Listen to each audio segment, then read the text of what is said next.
Assalamualaikum warahmatullahi wabarakatuh. Kicau mania, kacer mania, saudaraku semua dimanapun kalian berada di seluruh Nusantara Indonesia yang tercinta ini, kita berjumpa kembali. Pastikan kalian tetap selalu sehat, selalu ceria, selalu gembira, tentunya tidak kurang suatu apapun. Seperti biasanya, kalian siapkan dulu rokok dan kopi kalian. Rokok dan kopi saya sudah siap semua. Yang ngeteh silahkan, yang minum air putih saja juga silahkan. Mau minum yang seger-seger terserah kalian. Yang penting tidak memabukkan kalian semua. Oke?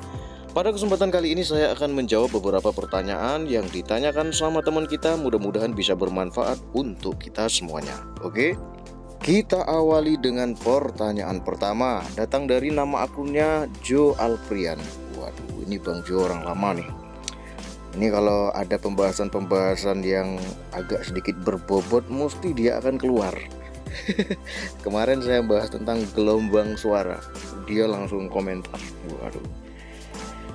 Pertanyaannya seperti ini. Tolong bahas kenapa kacer main enak saat digantangan, sering gesek-gesek paruh di tangkringan. Minta wawasannya, penjelasannya DR Kacer New. Terima kasih, ditunggu pembahasannya. Oke. Burung kacer main enak di gantangan tapi sering gesek-gesek paruh. Iya, tinggal kita perhatikan saja seperti apa gesek-gesek paruhnya. Apakah dia itu sering, ya kan, bentar-bentar gesek paruh, bentar-bentar gesek paruh, baru ngoceh sedikit udah gesek-gesek paruh, ya kan? Atau dia itu gesek-gesek paruhnya hanya sesekali saja. Nah, kalau dia itu sering gesek-gesek paruhnya, artinya dia belum konslet sepenuhnya. Kalau dia hanya sesekali saja gesek-gesek paruhnya, artinya dia sudah konslet sepenuhnya.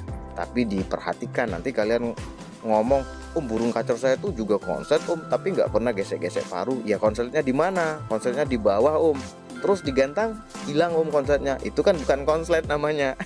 Ya kan? Kan seperti itu.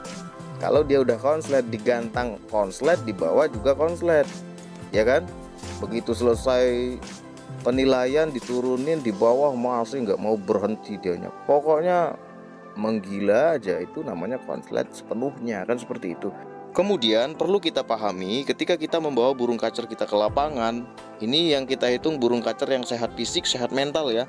Kalau burung kacer nggak sehat fisik, nggak sehat mental, itu nggak masuk hitungan. Masih opor birahi, masih opor emosi, obesitas, kekurangan protein segala macam, itu nggak masuk hitungan. Yang kita hitung di sini burung kacer yang sehat fisik, sehat mental. Ketika kita bawa ke lapangan, itu pada umumnya dia akan ada 3 kondisi. Yang pertama kondisi ngeplong, yang kedua kondisi on, yang ketiga kondisi konslet. Kalau dia baru ngeplong saja, artinya dia sangat sadar dengan apa yang ada di sekeliling dia. Sangat sadar dianya. Kalau burung kacernya giras, ketika orang lewat, dia akan gerabakan, ya kan? Kalau burung kacernya jinak, ketika ada teman ngasih makan burung kacernya, maka dia akan berharap dikasih, kan seperti itu. Artinya pada saat ngeplong ini dia sangat sadar sekali dengan apa yang ada di sekeliling dia. Nah, kemudian kondisi on, ini artinya dia setengah sadar. Dia udah mulai buka-buka ekor, mulai semprit-semprit, mulai ngeluarin materi-materi, ya kan? Ini biasanya setengah sadar dianya. Nah, kalau setengah sadar artinya bisa balik normal, kan seperti itu, ya kan? Gampang untuk hilang onnya, ya kan? Kalau kita kasih makan kelebihan, hilang onnya. Kita kasih mandi, hilang onnya. Kita gantang di pinggiran, kemudian angin sepoi-sepoi berhembus, ya kan? Dianya berubah dari on malah jadi minta mandi. Banyak kan? Mandi dicepuknya, artinya hilang onnya kan? Jadi kalau dia masih on, itu setengah sadar, ya kan? Kalau ada sesuatu yang memicu dia untuk hilang onnya, itu akan gampang sekali untuk hilang onnya. Nah, kemudian kalau dia sudah masuk ke konslet, nah ini biasanya mau diorak-arik sangkarnya, tetap saja dia akan konslet, ya kan? Kemudian ya tentunya kalau konslet itu udah powerful ya, mengeluarkan materinya dengan volume sekencang-kencangnya. Kemudian pindah tangkringannya pun sudah nggak nakal, sudah dari tangkringan ke tangkringan lagi. Bahkan kalau burung kacer yang memiliki karakter, memang karakternya itu tenang, dia nggak mau ganti tangkringan. Di satu tangkringan itu saja tenang sekali dianya. Itu kalau dia sudah konslet maksimal, artinya udah lupa segalanya. Yang dia lihat cuman burung kacer aja, nggak lihat orang lagi, nggak peduli sama apa yang ada di situ. Mau ditiup angin kenceng, ya kan, ada kan burung kacer itu pada saat digantang angin datang kenceng, ya kan, sangkar goyang-goyang, goyang-goyang, goyang-goyang. Kalau dia baru on saja biasanya akan gerabakan, ada yang nemplok di jerujinya, ada yang salah tingkah. Tapi kalau dia sudah konslet maksimal, gantangan itu udah gegar juga, masih aja dia ngeluarin materi, ngotot, buka ekor, nggak peduli pokoknya dia, ya kan. Entah kalau gantangan itu roboh mungkin dia baru sadar.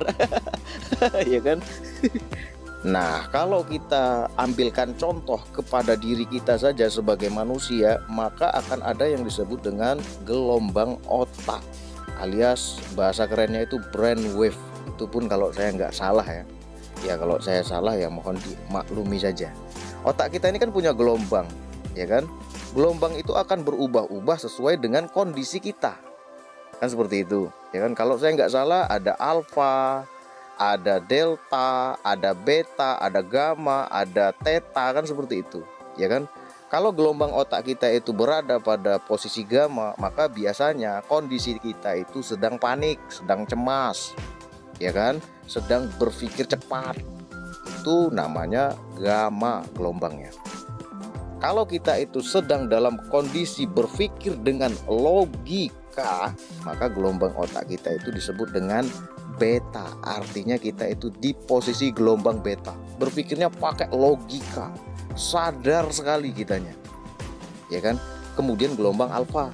Nah, kalau di gelombang alfa ini biasanya kondisi kita itu sedang khusyuk sekali, sedang konsentrasi sekali, ya kan. Kemudian gelombang otak theta. Nah, pada saat gelombang otak theta ini kita sedang berada di alam bawah sadar. Kita bisa melakukan sesuatu yang terkadang kita itu nggak nyangka, loh kok bisa saya seperti ini, ya kan.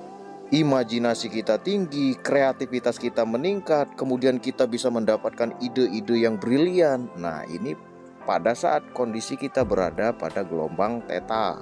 Kemudian gelombang delta. Nah, ini kita lagi turu alias tidur pules sekali tanpa mimpi sama sekali. Nah, itu gelombang otak kita udah sangat jauh sekali. Berarti kita udah udah lupa sama sekali dengan diri kita, kan seperti itu, ya kan. Nah, kira-kira kalau digambarkan seperti itu. Nah, kemudian kalau kita merhatiin burung itu, perhatikanlah secara detail. Jangan cuman sekedarnya saja. Kalau mau main burung ya main beneran, kan seperti itu. Nyemplung beneran, jangan tanggung-tanggung. Ya kan, perhatiin beneran. Burung kacer gesek-gesek paruh ini kan ada penyebab, ya kan? Penyebab dari luar, penyebab dari dalam. Yang mengotori paruhnya, yang membuat risih paruhnya, ya basah, ya ada kotoran yang lengket, kan seperti itu, ya kan? Biasanya penyebabnya ada dari luar, ada dari dalam. Kalau dari luar biasanya habis makan, habis minum, ya kan, habis makan jangkrik, kemudian jangkriknya itu kan ada cairan-cairan gitu kan, kemudian lengket di paruhnya, kemudian dia risih, dia akan gesek-gesek paruhnya ke tangkringan, membersihkan, kan seperti itu. Kemudian ada yang dari dalam. Ketika burung kacer dilombakan, kemudian dia berkicau dengan sangat kencang, maka burung kacer ini kan punya cairan ludah. Kita aja kalau ngomong kencang, kemudian cepet, ya kan, maka kan nyiprat-nyiprat. Makanya kalau ada teman lagi ngomong kencang-kencang, kemudian cepet-cepet ngomongnya, kita harus agak sedikit menjauh. Kenapa? Kalau kita terlalu dekat, biasanya kita akan kecipratan. Nah, ini kalau udah kecipratan kacau. Ya kan? Saya itu sering perhatiin burung kacer, kalau dia lagi berkicau dengan sangat ngotot, itu akan ada yang keluar dari mulut dia, dari paruhnya, cairan ludah. Ya kan, kalau dia obesitas, kemudian kurang penjemuran, maka biasanya yang keluar itu lendir. Ya kan, banyak lendir di dalam kerongkongannya, kan seperti itu. Kemudian burung kacer ini kan memang nggak punya pori-pori, ya kan, beda dengan kita. Kalau kita kan punya pori-pori, ya kan, keluar cairan itu bisa dari pori-pori. Kalau dia dari mana lagi kecuali dari paruhnya, ya kan. Itulah mengapa pada saat diberikan penjemuran, burung kacer yang memang mengalami obesitas, banyak lendir-lendir di dalam paruhnya, ya kan, maka dia akan mengeluarkan cairan, kemudian dia akan menggesek-gesekkan paruhnya ke tangkringan, membersihkannya. Jadi kita harus perhatian lah. Ini sebenarnya kalau mau tak jawab langsung ya kelar, ya kan. Kenapa burung kacer gesek-gesek paruh?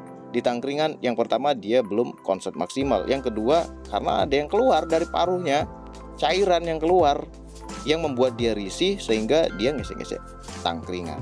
Kalau dia sudah konslet maksimal, maka dia akan lupa diri, lupa segala-galanya, dan dia nggak peduli sama sekali dengan apa yang terjadi. Pokoknya tarung aja, bongkar-bongkar aja. Dan dia sangat menikmati, nggak tertekan dianya. Dia sangat menikmati dengan apa yang dia keluarkan. Dia ngeluarin materinya seenaknya saja. Makanya kalau burung kacer kalian sudah konslet maksimal, biasanya materi-materi yang gak pernah kalian dengarkan sama sekali itu bisa keluar. Kenapa? Karena dia udah lupa semuanya, sudah lupa diri dia, konslet maksimal. Jadi kalau ada cipratan-cipratan dikit nempel di paruh dia, ya kan, terserah lah mungkin pikir dia, ya kan, pokoknya ayo aja nih, tarung aja, yuk siapa yang paling hebat nih materinya, terus aja dianya, kan seperti itu. Kira-kira sederhananya seperti itu. Oke. Nah, ini gara-gara saya bahas tentang konslet, akhirnya saya pun juga ikutan konslet.